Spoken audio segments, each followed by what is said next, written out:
Hello everyone, welcome back to another video. Today I'm going to be showing you the second part to the full motion tail tutorial, which is how to fur your base.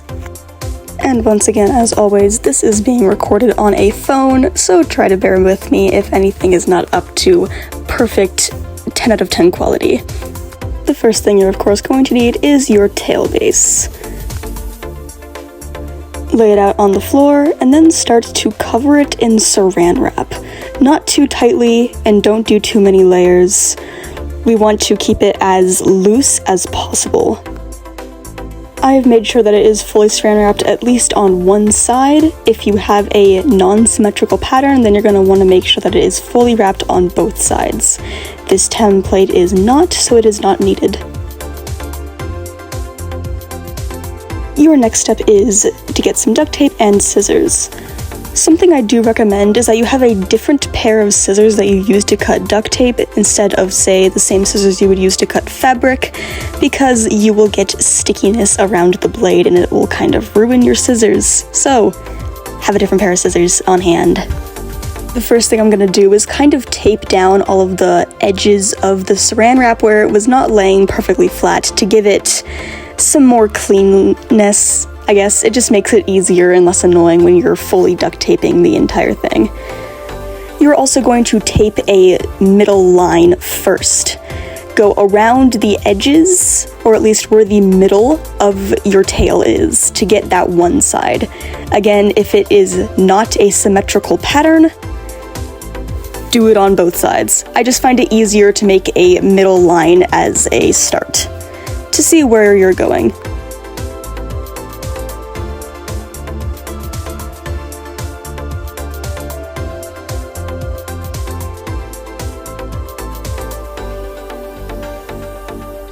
You can now start the tedious process of duct taping your tail.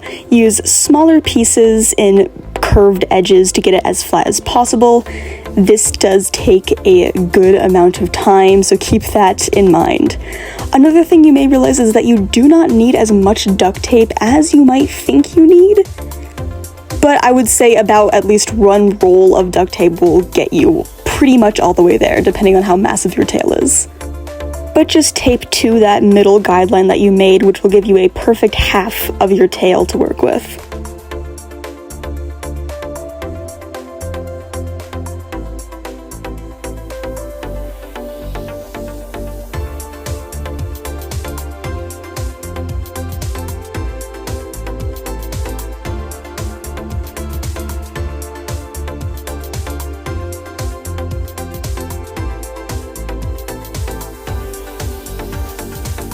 With your whole thing taped, you can now start and move into drawing on patterns for your tail.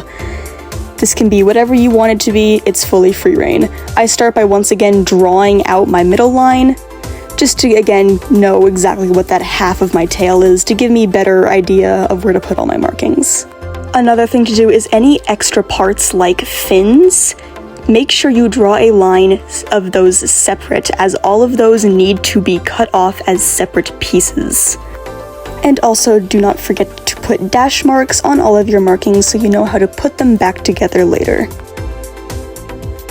Once you've got that done, you can now free your tail from its little mummified case and start cutting out all of your markings. You can see again how I am separating all of my fins, because again, those do need to be fully separate pieces. The same thing was done on Cyber Error's tail for the base of it.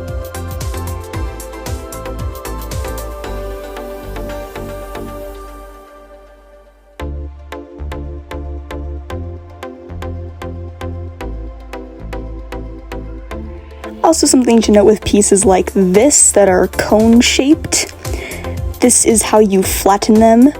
You're going to take your scissors and cut up the middle, usually just up to the tip, and maybe a little bit over, and it should flatten them out without having to cut the full thing all the way around.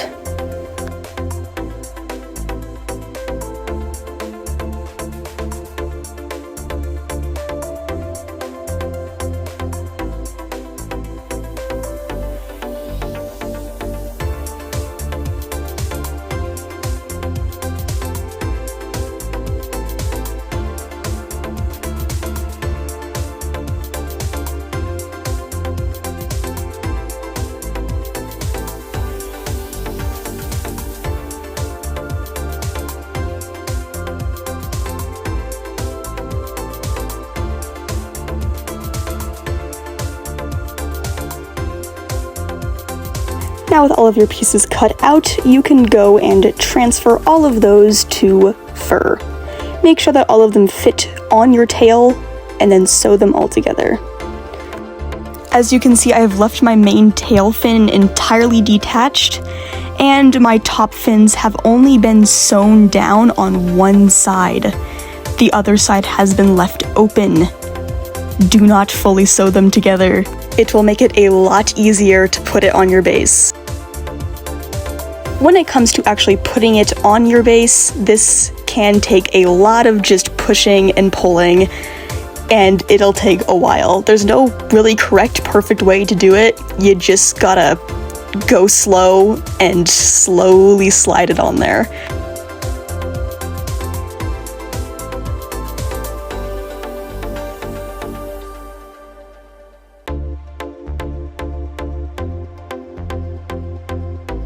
Once you do finally get your skin on there, you can go ahead and sew back together pieces like fins. You're going to do this with a ladder stitch on all of those and just sew them closed. Again, do not glue anything. That will add extra weight that is not needed. Another thing to note once you finally have everything together is to shave it down. That fur does add a good amount of weight, and shaving it will give you some pretty good results. Once you have done that, you can now glue it down around the rim of the base of the tail and cut a hole through your fabric of where your belt hole will be. This is the final result of this tail, and as you can see, I still have really good motion.